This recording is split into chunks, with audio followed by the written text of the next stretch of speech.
Hello, my name is Larson Mintz, and in this brief film I will be educating you on CatalHoyuk. What we're discussing today: what is CatalHoyuk, the architecture of this civilization, agriculture, arts and crafts, and burial practices.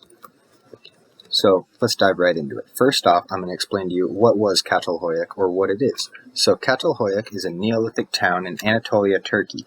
The ruins of this Neolithic town have left us with loads of information and clues on how these humans lived. The ancient city thrived in architecture, agriculture, and crafts. The town was thought to be inhabited from 6500 BC to 5700 BC. The people of CatalHoyuk had some pretty unique burial practices as well.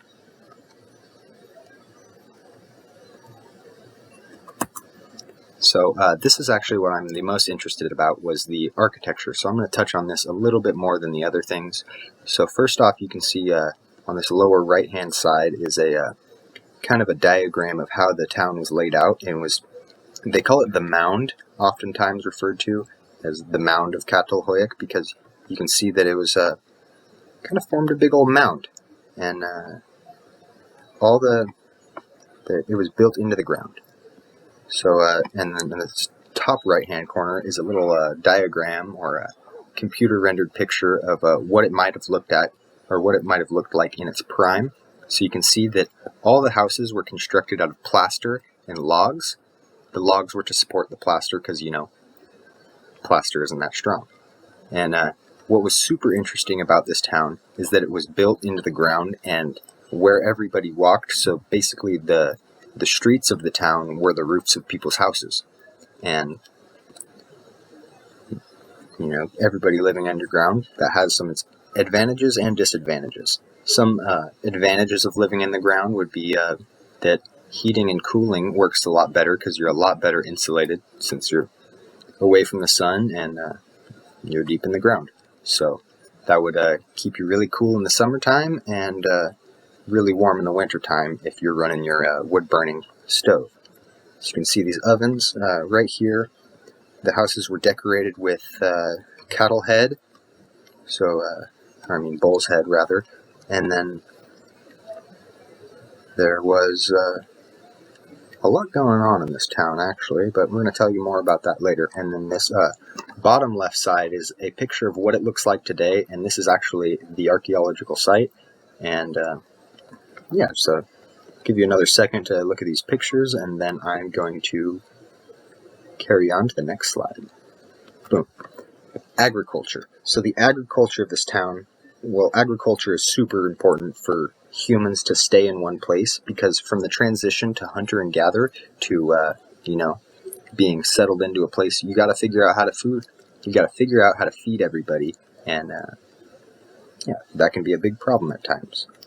So, they farmed wheat, barley, and peas, and cattle and sheep were raised and harvested and utilized just about every way they could. As you can see, this top right corner is some bull's heads that they used for decoration, and then just down below that is the tools that they might have used for farming. These are actually recreations, these aren't artifacts.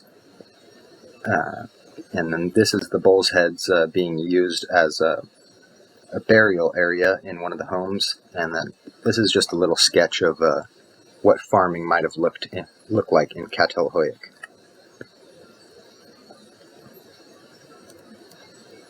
Arts and crafts. The need for a human to express oneself through art and creation is a primal urge.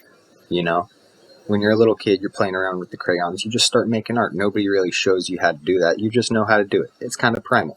So here's some pictures of the art, and then I'm going to talk about it. So on the right here, this is a goddess figurine. It's made out of clay, and these were super popular. A lot of them have been found in Anatolia and around, eastern continents like that, Europe, France, what have you. And then just over to the left, this is a picture of a man running with what they called a leopard skin belt. And this is actually the cover of The Leopard's Tale. And that's where I got most of my research, by Ian Totter. That's who wrote the book. And this is what they thought would be like a seal for a stamp. And this is another woman figurine. And this is a knife that they found in a male burial site, and the handle is formed to look like a snake, and then it has a sharp obsidian blade. This is actually in really good shape, and this was found on site at CatalHoyuk.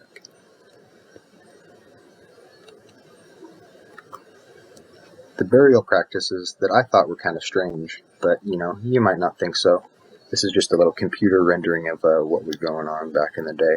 It might not be 100% accurate, but kind of gives you the idea that I think it was kind of strange because they kept their family close after death, and they wanted to keep them close, so they dug holes into their house and then covered it with a plaster platform, and this was where all the family was born. So you got Jimmy and Grandma over there, and what have you. Sorry for adding a little bit of comedy to it. I thought it might be good. And anyway, here's a picture of the bodies in the ruins today, and then top right would be a woman uncovering one of the bodies.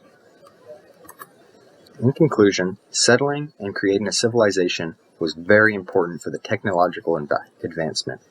With the ability to stay in the same place, agriculture can be mastered as well as arts and crafts. Ovens, cattle farms, burials, buildings, and the art they created were all huge milestones in the technological advancement of mankind. The remains of this ancient town is a gold mine for information about our ancient ancestors.